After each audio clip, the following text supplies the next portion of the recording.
Temperatures rising in Port-au-Prince. Nobody was killed in this market blaze, but livelihoods were lost as it took the city's beleaguered fire brigade 10 hours to even respond. The crowd is chanting, "We can't take any more." And that's the people sleeping on the street, people just using, a piece of anything they found to build a house.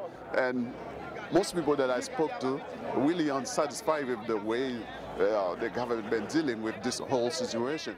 And it's a sentiment echoed across the Haitian capital. These are public school students complaining that their schools remain closed while private ones have opened again. And this is just the first of several demonstrations we've heard will be taking place this week.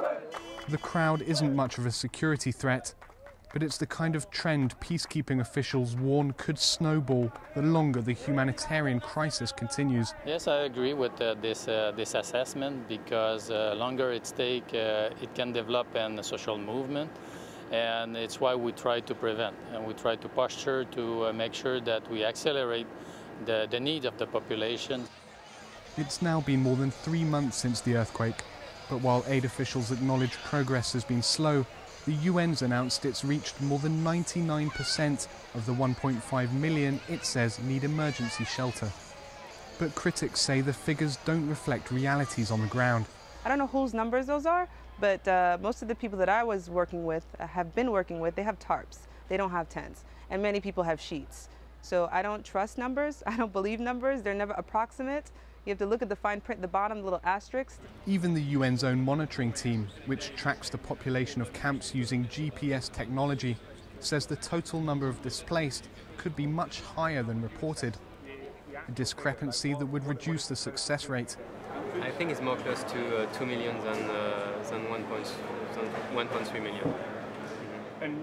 But that's also not including these small camps? Not the small camps. So it could be even higher? And it could be higher, yes.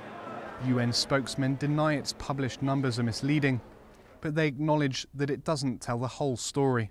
In real terms, what does that figure mean, that 99%? The 99% means that we've put out enough material to cover 99% of the needs. That does not mean that 99% of the needs have been met. I would emphasise that. We are aware that there are gaps. We're aware that there are people who still need shelter. Through the fog of crunched numbers, one thing is clear. Understanding that many Haitians are still in desperate need of help could be vital to making sure this crisis is finally brought under control. Sebastian Walker, Al Jazeera, in Port-au-Prince, Haiti.